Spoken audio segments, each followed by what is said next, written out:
Hi, I'm Melinda Kucsera, your indie fantasy author, and I'm back to read Curse Breaker Enchanted. Today we're picking up with chapter 19, which I think is the last chapter in the first part or the first book that makes up Curse Breaker Enchanted. So let's see if my memory is correct about that, but I'm pretty sure that this is the last one. And then the next recording will be the second book or the second part of Curse Breaker Enchanted. So let's see. Chapter 19. Unable to get past the introduction to his essay about Shiari's political system, Myron gave up. Where did you go, brother? You disappeared for 24 hours. True, Myron had slept for 9 of those hours, but the others, he'd been awake and worried for them. Whatever happened out there, I can handle it, even if it involves magic. I'll be 15 in 4 months. Myron glared at the crossed-out lines on the page before him. He'd rewritten the same sentence 3 times before tossing his quill down in disgust. Magic. It always circled back to that dreaded M word. Sarn had it, he didn't. It shouldn't matter, but it did. Sarn always clams up when magic's involved, and there was no getting around that, no matter how hard Myron tried. You do too much, brother.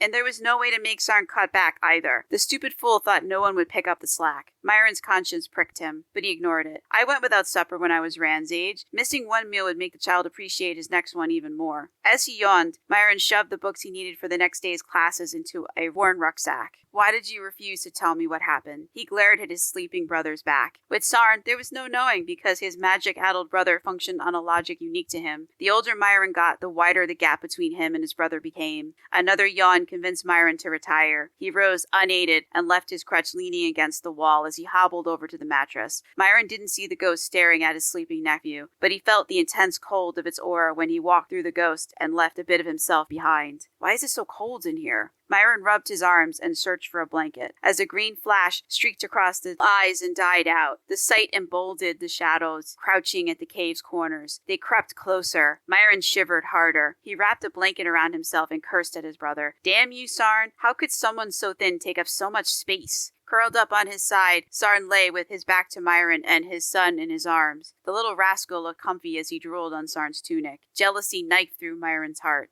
He shoved at a shield he could neither see nor sense until there was enough room to lie down. It was an invisible pressure on his skin, but he ignored it. Just 499 more days until my 16th birthday and the end of my formal education. Then I'll be with my brother every waking moment, and that would annoy the hell out of his nephew. Myron smiled, picturing the imp's reaction. A knock at the door roused him. Go away. Myron thought hard at the door and their late-night visitor. But no, the knocker bore down on the door with determined fists. Then a female voice cut through the knocking, and Myron groaned. It was one of those goddamn foundlings. Morena called Sarn's name again, but Sarn had fallen into a sleep so deep nothing external registered. Why did the foundlings send her as their emissary? Myron stumbled to the door and slipped out into the tunnel as the patter of little feet warned of his nephew's approach. Damn it, now I must bribe the Gabby boy to silence him. Myron closed the door and glared at the woman who wanted to replace Rand's missing mom, as if I would allow this harpy to sink her claws into my brother. She'd rend Sarn into bloody pieces. At 19, she was a year younger than Sarn and obsessed with him. What do you want? My brother left you plenty of food. Myron was still annoyed by that decision, and his tone made it clear he'd objected. The foundlings were a bunch of leeches. He fixed his eyes on the uneven floor to avoid looking at her. Toes blackened by dirt protruded from the hem of her grubby skirt. She'd torn her skirt in places to reveal teasing glimpses of her equally filthy legs. The foundling's cave had a freaking spring cascading into a small pool. A bucket and a rag would go far in reducing her body odor. If you need more food, you know where to get it. My brother can't do everything, nor should he. Myron clenched his hands into fists. Leaving these needy bitches and bastards had been the best decision Sarn had ever made. A decision I engineered. He's got a demanding job and a son to raise. He doesn't have time to play servant for you. The door handle turned, but Myron held the door closed, leaving Rand out of the conversation. I didn't come about food, she said through clenched teeth, and I didn't come to talk to you. Too bad, because I'm all you're getting. You can tell me your latest demand and I'll think about passing it on, or you can go to hell. The latter option was Myron's preferred choice, and the sour look she threw Myron made it clear she understood. Good, at least she was clear on the situation. Rand patted the door. Who's out there? No one important. Go back to bed, he told the boy, but Rand never listened to him. Rand's head bumped the door and a muffled ow resounded as his nephew put his ear to the crack. Damn the little tyke and his never-ending curiosity. Uncle Myron? Myron sighed. I should go back inside before Rand raises a ruckus. The slightest note of alarm in that boy's voice would wake Sarn from even the deepest slumber. A spark of jealousy ignited in the pit of his belly just thinking about that. Look, I came to talk to your brother. Where is he? Morena's strident tone dragged Myron's gaze down to hers. He was around 6 feet tall by now, and fast catching up to his giant of a brother. But not fast enough. Sarn still had at least 6 inches on Myron. Sleeping, and I should be too. Tell me what you want so I can get back to that. Morena crossed her arms over her chest, covering up the ample cleavage on display. Wake him. I need to talk to him. No, you don't. You need to talk to me, and I'll pass your message on to my brother when he wakes up. Or not at all. It depended on the request. If she'd come to convince Sarn to move back in, she could shove that request where no soap ever went. We're better off on our own, just the 3 of us. Uncle Myron? Rand's voice rose to a whine, and he punctuated his question with another open-handed slap on the door. Rand, sweetheart, go wake your father. Morena flashed a predatory smile at Myron, half hid by her stringy hair. Don't do it, Rand. You let your father sleep. Do you hear me? Myron turned, so he spoke into the door. A small yes greeted his ears, and Myron's shoulders sagged in relief. You can't divide a little boy's loyalties. Family always comes first. Myron tightened his grip on the door handle and narrowed his eyes at Morena. You're not here on anyone's behalf but your own. You want to wreck our home. Well, I won't let you. Neither will my brother. You're transparent, and we see your rotten core. She's not rotten, Will said, rounding the bend. He took in the scene with a glance. Take it back. We're all friends here. Are we? Standing with his back against the door, Myron glared at Morena. Even her? You're cruel. I don't know why Sarn puts up with you. All you do is nag, nag, nag. Morena spun on her heel and her stained skirts flared as she walked off in a huff. Yeah, well, at least I bathe. When was the last time you and Soap met? Morena glared at him, and Myron turned smug eyes on his friend who'd gone apoplectic. Myron! Will sputtered, his face flushing as he loosened the laces of his tunic. Why can't you two get along? You never used to pick on her. Yeah, well, she never used to drive me crazy. Why is she so obsessed with my brother? He can't stand her. Will nodded and turned sad eyes on Myron. Look, I'm tired. Morena woke me out of a sound sleep, and she gave me demands and attitude when I opened the door. Myron lied. Sorry. Will kicked a pebble, and it skittered down the tunnel. Piss-colored Lumiere crystals threw washed-out yellow light on his friend, making his skin appear sallow. What are you mixed up in now?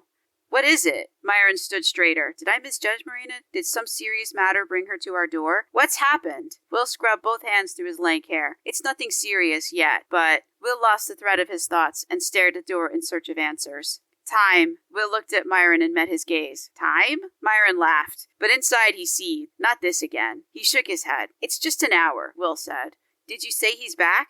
Yeah, he walked in a few hours ago and said nothing about what happened. Myron ground his teeth together and counted silently to 10. He's okay, right? I saw him fall. I thought I'd never see him again. Will's voice trailed off as he relived Sarn's kidnapping. Thanks for telling me. Will nodded, ignoring his acidic tone. I'm glad he's back. He's okay, right? Okay was a sliding scale for Sarn, so Myron nodded. Uncle Myron? Rand slammed his palm into the door. Even muffled, it sounded too loud. Who are you talking to? Myron sighed and opened the door. Come see for yourself.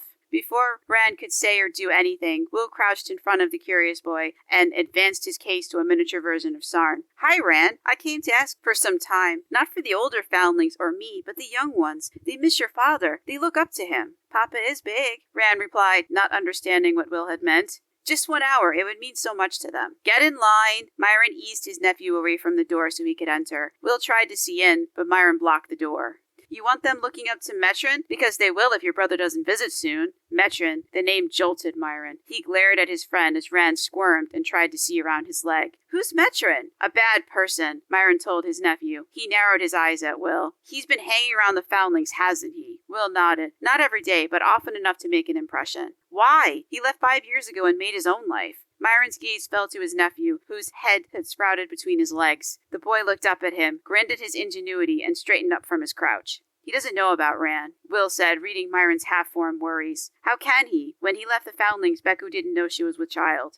When did he start coming around? About a month ago, I think. I'm not here when he comes. Metron would visit when no one who disliked him was present. Myron ground his teeth again. Should I tell my brother about this? Sarn had a right to know. But did it matter if Metron was sniffing around the foundlings? Who's Metron? Why is he a bad man? Rand looked first to Myron, then to Will for an answer. Neither gave one. Of course it matters. Myron almost slapped himself. The foundlings babysat Ren every day for a few hours so Sarn could get some sleep. Every day except today because I cut all my classes. Fear iced the jealous flame burning in his gut. Myron scooped up his nephew and hugged him hard. Rand returned the embrace and laid his head on his uncle's shoulder. Metron hates Sarn. Damn, and double damn. One look would tell Metron who'd sired Rand. The scoundrel had to remain ignorant of the precious child resting in his arms. Will had followed the exchange, and he tensed as he came to the same conclusion. He extended a hand and patted Rand's back. How often does he come? Myron squeezed his nephew. Once a week. How long does he stay? Not long, a quarter of an hour, I think. He plays the visiting prince, collects his accolades, then departs. Will crossed his arms over his chest, but not before Myron saw his friend's hands curl into fists. You'll tell? Will's voice trailed off, and his eyes widened. Tell me what? Sarn asked around a yawn. Rand reached for his father and missed because Myron moved so his brother could lean against the doorpost. Why didn't you tell me someone kidnapped you? Myron's question stopped his nephew's fretting, but it didn't affect his half-awake brother. Sarn glanced at Will, halting their friend's retreat. You saw what happened? Will raised both hands in surrender. He was caught in a deadly crossfire and knew it. Will opened his mouth, but no words emerged, so he nodded, and Sarn echoed his nod. Myron fumed and shot a glance at his brother and his friend.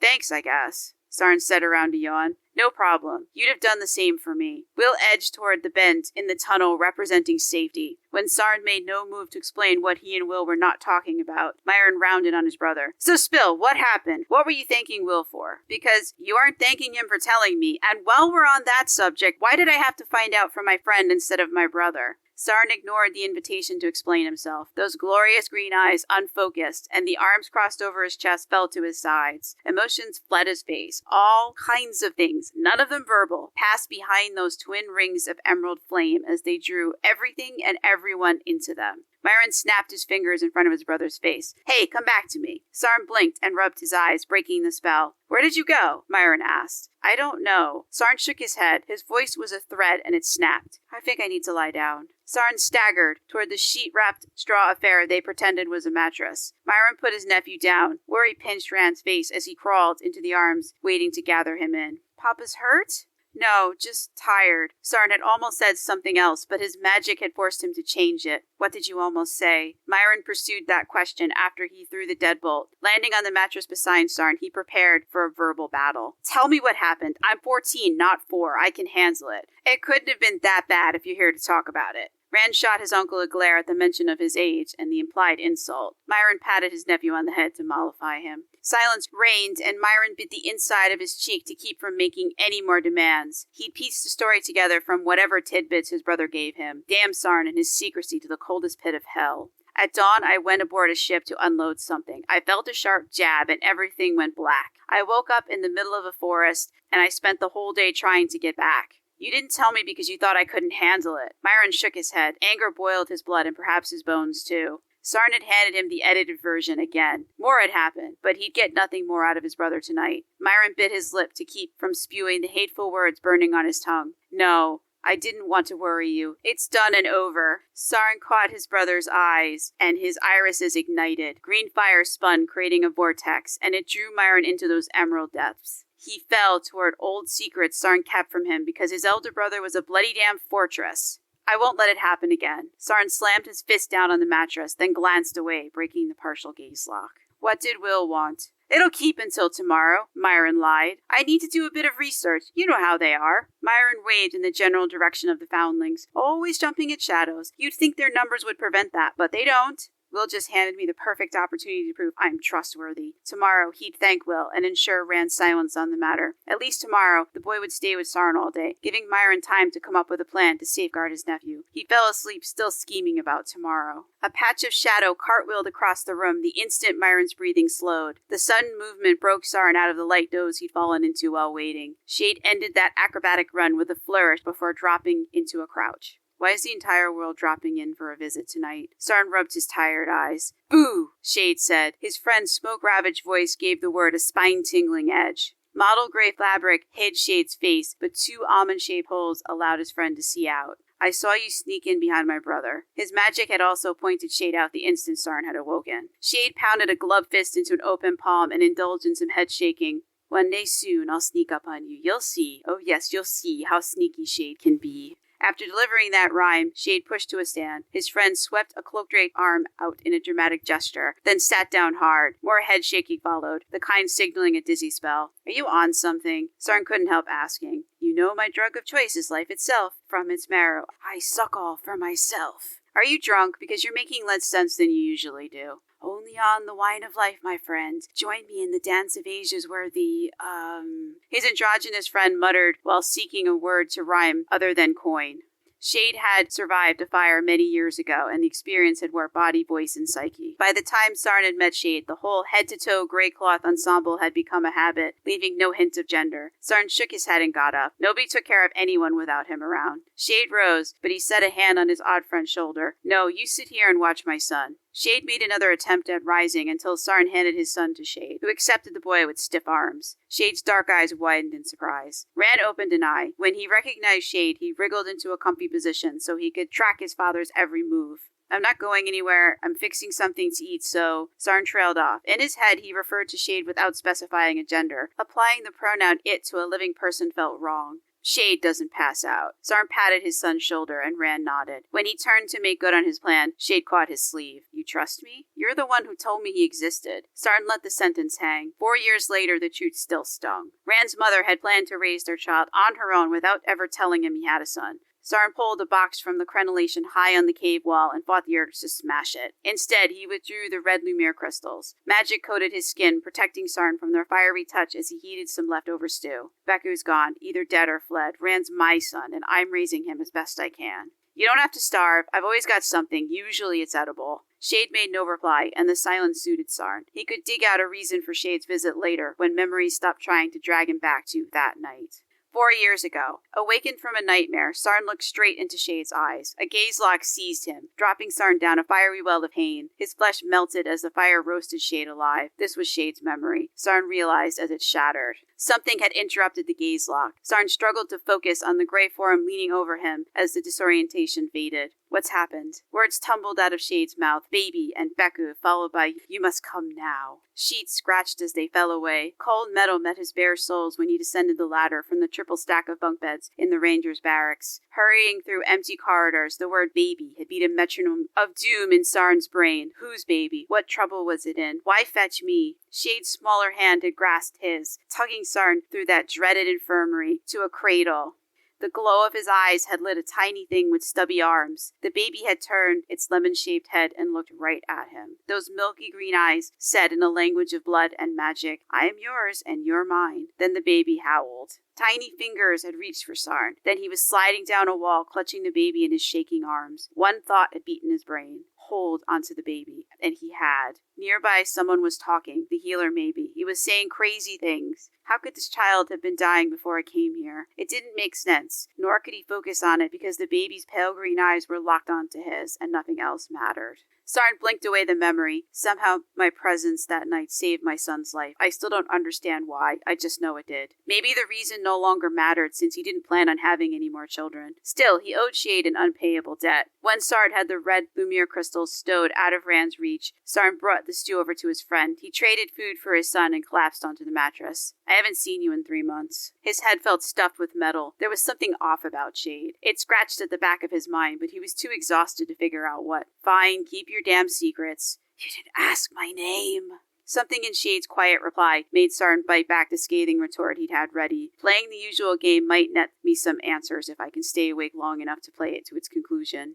Fine, how are you called tonight? I'm the whispered word the wind sends forward. I'm the rumor scored by a dive downward. Shade paused and mined someone falling from an impressive height. It took a moment for Shade's words to click. Sarn had almost forgotten about going AWOL last night and the 7 witnesses to his swan dive. Who saw me? Shade waved a hand. Seen by those who are bored, reported and stored. Word of angel's sword. What? No, I fell. I can't fly. What are you talking about? But Shade had run away with the rhyme and ignored him. Eye of green, not sky, fell from on high, gravity denied, you swim but stay dry. No, water soaks me, it tries to drown me like everyone else. Sarn glanced at his son, the calm center in all this. Rand listened with half-closed eyes as Shade continued to wax poetic. Angel they all sigh, man's only ally, he who cannot die, though many do try, one cannot say why, the green-eyed can't die. Shade regarded Sarn, and a strange emotion crossed his friend's eyes. Was that fervor? Sarn glanced away. Weights pushed on his eyelids, trying to close them. They're wrong. I'm not any of those things. A fall doesn't break you. Who saw me jump? Did they belong to a gang? Which one? And what were they doing there? There's nothing over there. I told you, the board and rumor has soared. Soon it will be lore. All know you are poor. Speak sense, damn it. Sarn fought the urge to kick his best friend. He missed the old Shade, the one he could talk to about everything. But that Shade was gone thanks to Eliel or Angel's Dust or whatever they called that powerful hallucinogen now. I can't fix you. The fates know I've tried. Sarn glanced away. Shade prattled on about angels, oblivious to his pain. But Rand had heard his comments, and he curled into Sarn, reminding him not everyone needed fixing, just care. Wake me when you're ready to make sense. Lying flat felt good, too good. Muscles tense from running ached for relaxation and release, but Shade's rhyme rattled around in Sarn's head, making his jaw clench and his teeth grind. The lower quarters had too many eyes to see stupid stunts, and too many tongues ready to blab to too many warlord wannabes who listened for such tales. Maybe nothing would come of it. A yawn broke the thoughts picking Sarn apart, and sleep snatched him away before anger could congeal into harsh words. They'll come to your door, seeking for a sword. They search for one to lead the horde out of the chains death scored to their reward. Shade warned, but only the gathering shadows and a dozing child heard the warning.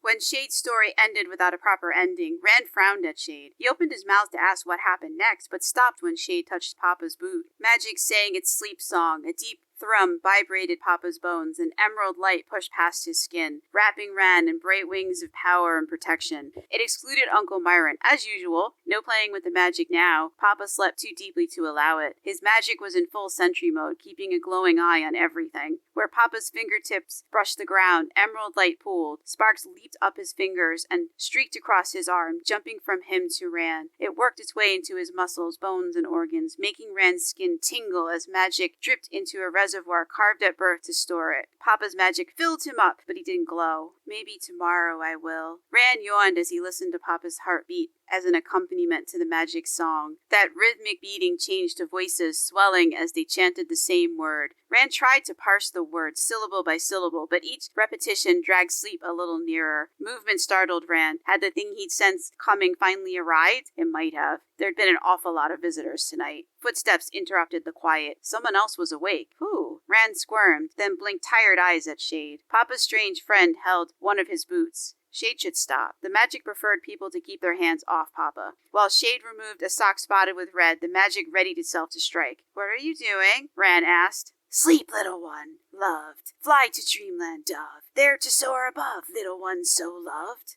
Rand yawned. You didn't answer me. Though the rhyme had told a lovely story, especially the little one love part, it made the corners of Rand's lips turn up. Making amends, friends to the end, I defend. Shade gave a mock bow, then dipped a corner of their cloak in the pail collecting their water. Papa said not to touch. Rand tried on one of Uncle Myron's glares, but his eyelid sagged sleepward, rooting the effect. Papa made a comfy pillow, and the magic a warm blanket. His tummy twisted, and he opened his eyes as chilly air buffeted him. Behind Shade, the knot boy thing coalesced. A pile of clothes Papa had forgotten to tidy up poked through the boy's transparent feet. The specter pointed at Rand, who struggled to sit up, but Papa's arm snugged him in close, and the magic wove a cocoon of protective light around Rand. It didn't like the situation. What is he? Rand asked around a yawn. He pointed at the boy thing, and it mimicked him. Shade ignored his question and touched Papa's foot, but the magic had tolerated Shade's presence for long enough. It slapped the interloper's hands away. Shade yelped and withdrew to a safe distance. I told you not to touch Papa? Rand shook his head. Adults should listen to me. I always tell the truth. Rand rested his head on Papa's chest and listened to the magic rushing around inside him. He wondered what it was doing until the luminous bubble lengthened to include all of Papa. Rand looked to see where it ended and nodded when he saw Uncle Myron. The knot boy thing and Shade remained outside the magic. What are you doing? Shade rooted around in a pocket and withdrew a box. Rand rubbed his eyes. Did I just see a claw where a 5-fingered hand should be? Rand looked again, squinting through the magic's barrier. Shade's fingers fused into 3 digits, ending in talons. They scratched something onto the floor, then blurred as a gray 5-fingered glove replaced the claw. A small box rested in Shade's hand. Before Shade could open it, the knot boy thing batted it away, and the box flew from Shade's hand. White powder puffed out as the lid opened, spilling the box's contents. You drop bad stuff. Rand pointed to the eddies of white powder kicked up by the knot boy thing blowing to disperse it. You told Papa you don't eat bad things anymore. This had spiraled into the adult realm, and either Papa or Uncle Myron should wake up and deal with it. Rand shook Papa's arm, but he didn't wake. Shade yelped and tried to scoop the powder back into the box, but gave up when the task proved impossible. The Not Boy thing made certain of it, and Rand gave the translucent thing a nod of approval. What are you? The creature ignored Rand's question. Behind it, a shadow rose and dove at the Not Boy thing. Look out! Rand hid his face in Papa's chest and bit his lip as his stomach rolled in a sudden nausea. The bad thing was here. He strained to reach Bear, who had fallen between Papa and the wall. Bear's button eyes reflected the glow of Papa's magic, calming Rand, but he still wanted his stuffed companion. Rand wriggled, but Papa held him too tightly to permit escape. Bear! Rand willed Bear to come to him. Bear extended a fuzzy arm, and Rand pulled him into a tight hug. Papa jerked in a sudden spasm. His magic flared, and green light obliterated the shadows, but not their whispers. Damn it, I'm trying to sleep. Uncle Myron shook Papa's shoulder. Enough with the light shows. Knock it off. When Uncle Myron quit muttering about inconsistent brothers, Rand dared to look, but there was no trace of the shadow or the Not Boy thing. How rude. That's the second time it disappeared without answering my questions. We'll ask Papa tomorrow. Bear tilted his head in a slight nod. Rand closed his eyes as a gray silhouette slunk into the tunnel, and the door clicked as it struck an uneven jam. Something bad was still coming. With Shade gone, that feeling had only intensified. Rand snuggled close to Papa and hoped the bad thing wouldn't come until Papa was awake enough to deal with it. And that's the end of chapter 19. So next time we'll pick up with chapter 20, which is the first chapter in the second book that's part of Curse Breaker Enchanted, and that is called Haunted. And that will be all about the ghost and the mystery that Sarn stumbled onto before he was kidnapped and sent on a wildly different adventure. So we'll get that next time. So I hope you enjoyed the last couple of chapters. We got a bit more about Sarn's family, about his living situation. It's not great, but he does get an upgrade in his living situation at the end of Curse Breaker Hidden, and the situation changes again at the end of book 9, which is Curse Breaker Revealed. And we'll see in book 10, which is going to be Curse Breaker Joust, which I have not finished writing yet, what happens to his living situation at that point, because who knows? Well, I mean, I hope the characters know. They have some ideas, but we'll see. So I hope you enjoyed this, and if you want to read ahead or read along, you can get a copy of Curse Breaker Enchanted as an ebook, as a paperback, as a hardcover, as an audiobook, but the audiobook is not narrated by a human. I think it's really good. I really like it. I'm not a big fan of my own voice, but some people like human narrated audio, so I'm trying to do voices and conversation and interiority where you're getting their thoughts, and also correcting typos. I don't understand how there's still typos. This Curse Breaker Enchanted, the original version, came out in 2016. It's been edited and re-edited, improved so many times. I don't understand how italics can disappear and other weird things that just keep cropping up, and it's driving me nuts. But I'm fixing it as I am reading this. So thank you for listening. Don't forget to follow, share, all the things, because it really helps. And I hope that I'll see you back in the next one. Have a good one.